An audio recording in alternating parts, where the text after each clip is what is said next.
Merry Christmas from Spirit of Unity and Reverend Alicia-Leslie.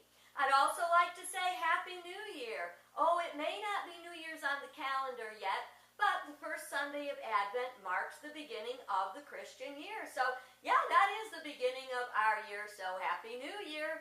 And what comes with New Year? Oh, golly, you're thinking, let me get out of this year first. Well, what comes with New Year's is resolutions, and I've got one I'm going to invite you to make right this very minute.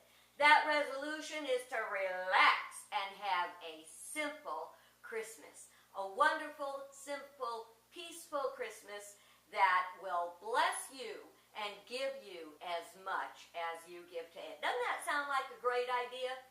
So let's just do that. We're going to begin today with the first Sunday of Advent looking at hope. We see we have the first candle lighted on the Advent wreath, and that is the candle of hope. What is hope? Hope is the expectation that something good is going to come. That's not always easy, but it is the truth of our being, that life is meant to be good, that God meant for everything to be good, growing, prosperous, and wonderful, and we're so going to hold that in our hopes.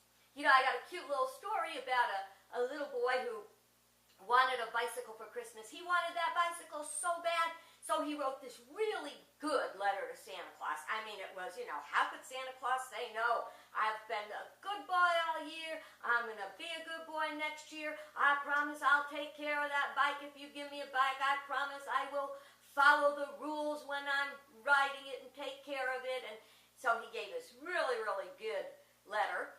And then he put it in an envelope and he wrote to Santa Claus, North Pole, and then he gave it to his mom to mail. So she took it and she said, oh yes, I will mail this for you. But because they were a church-going family, she said, why don't you pray? Don't you think praying is as important as writing a letter to Santa Claus? Well, the little boy figured it couldn't go wrong, you know, had a little backup plan. Isn't that always our backup plan?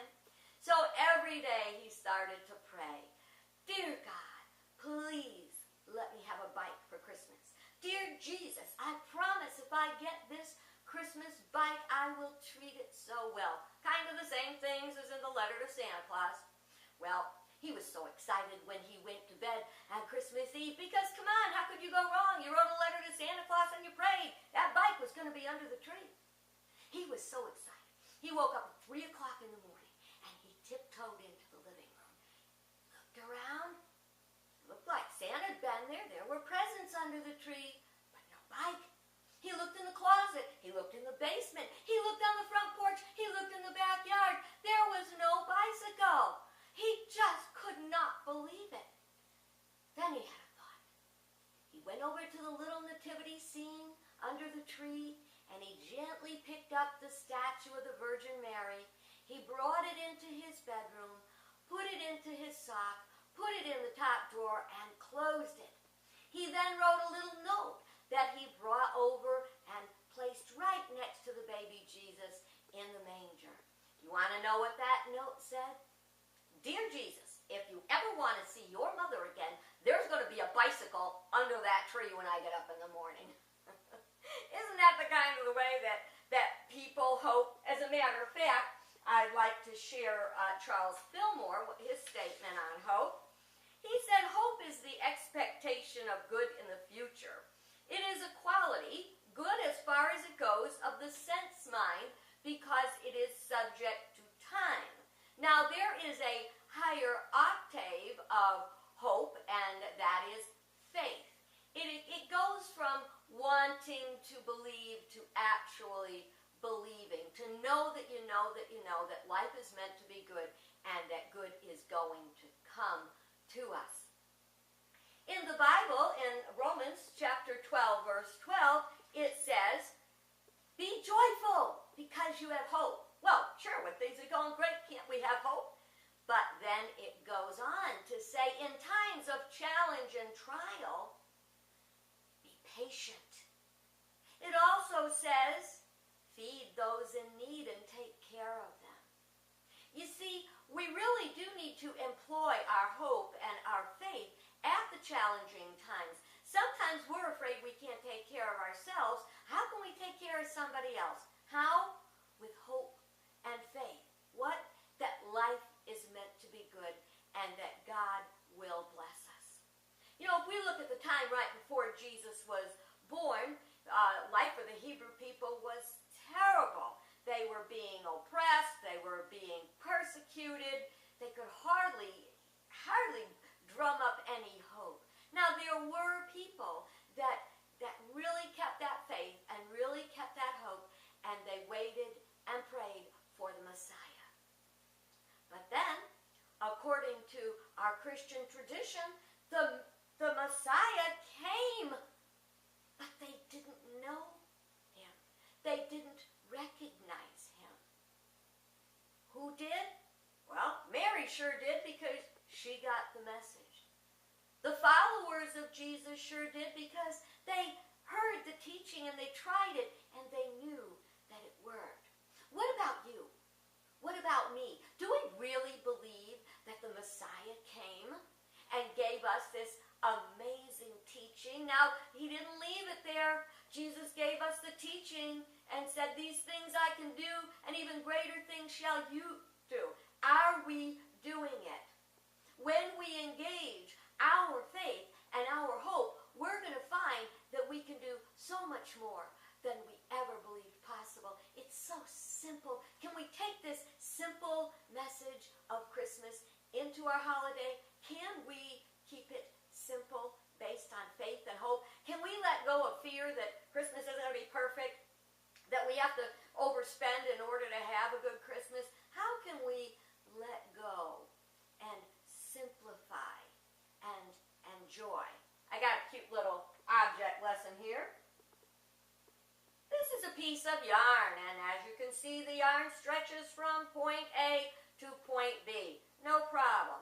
Well, what we tend to do with the straight, first Sunday of Advent till the Epiphany on January 6th, the day the wise men are said to have arrived, and that's a really good lesson in itself.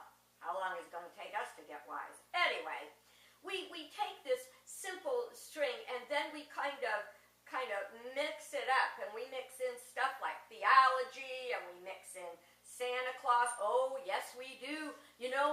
The other day I was with my son and my grandson, and Matthew is preparing for his first Holy Communion. Now, I may not be in the Catholic faith, but you know what? I believe it doesn't matter to God what church you're in. It matters to God that you go to church, that you have a spiritual foundation, and I'm so excited he has it. And for this first year, when I said to him, "What is Christmas?" he said, "It's baby Jesus' birthday." And I said, "You are right." And then he piped up before I had a chance to say another word. He said, "And it's Santa Claus's birthday too."